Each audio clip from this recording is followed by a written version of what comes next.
मत्ती बाब 15। उस वक्त फरीसियों और फकीहों ने यरूशलेम से यीशु के पास आकर कहा कि तेरे शागिर्द बुजुर्गों की रिवायत को क्यों टाल देते हैं कि खाना खाते वक्त हाथ नहीं धोते।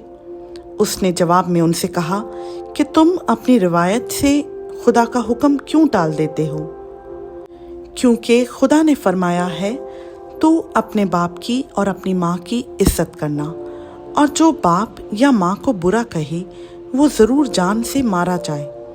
मगर तुम कहते हो कि जो कोई बाप या माँ से कहे कि जिस चीज़ का तुझे मुझसे फ़ायदा पहुँच सकता है वो खुदा की नज़र हो चुकी, तो वो अपने बाप की इज्जत ना करे।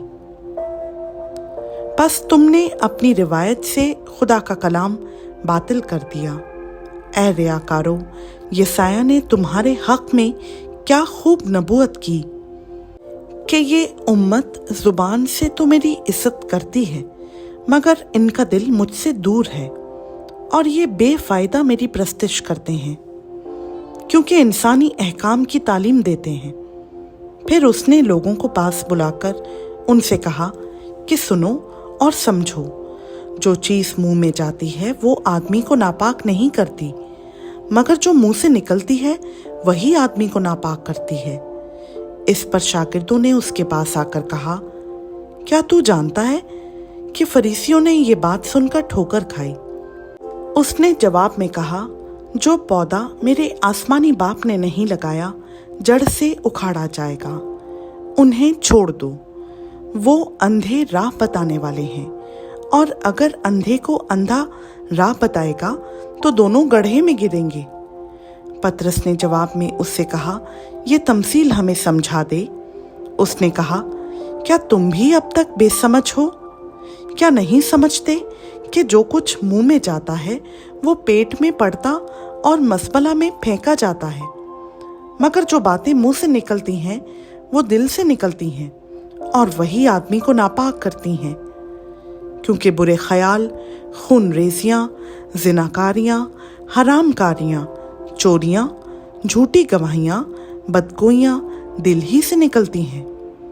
यही बातें हैं जो आदमी को नापाक करती हैं, मगर बगैर हाथ धोए खाना खाना आदमी को नापाक नहीं करता। फिर यीशु वहाँ से निकलकर सूर और सैदा के इलाका को रवाना हुआ, और देखो, एक कनानी औरत उन सरहदों से निकली और पुकार कर कहने लगी, ऐ खुदावंद इब्ने दाऊद, मुझ पर रहम कर, एक बदरूह मेरी बेटी को बहुत सताती है।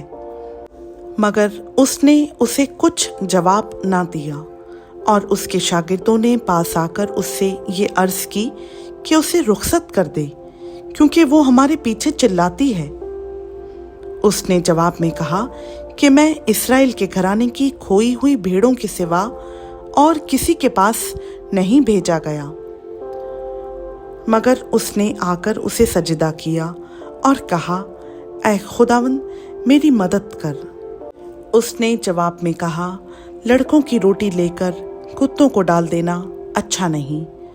उसने कहा, हाँ खुदावंद, क्योंकि कुत्ते भी उन टुकड़ों में से खाते हैं जो उनके मालिकों की मेज से गिरते हैं।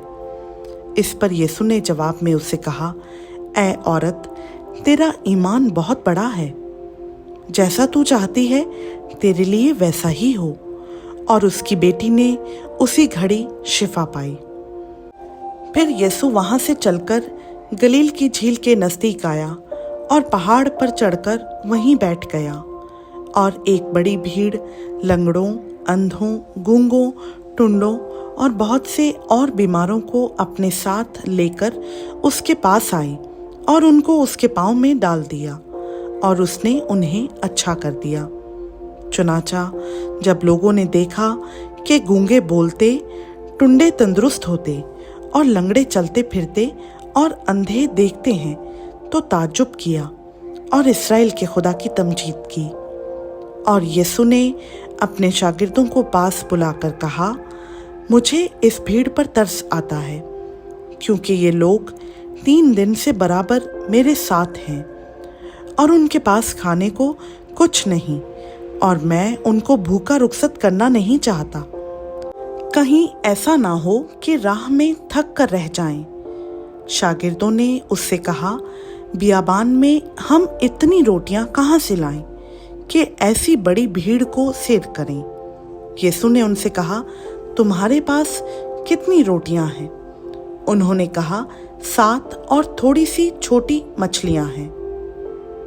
उसने लोगों को हुक्म दिया कि जमीन पर बैठ जाएं और उन 7 रोटियों और मछलियों को लेकर शुक्र किया और उन्हें तोड़कर शागिर्दों को देता गया और शागिर्द लोगों को, और सब खाकर सैर हो गए और बचे हुए टुकड़ों से भरे हुए 7 टोकरे उठाए, और खाने वाले सिवा औरतों और बच्चों के 4000 मर्द थे।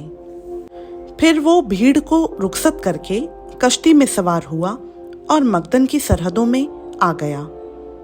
खुदावंद का पाक कलाम का पढ़ा, सुना, समझा और कबूल किया जाना हम सबों के लिए बाइस बरकत हो। आमीन।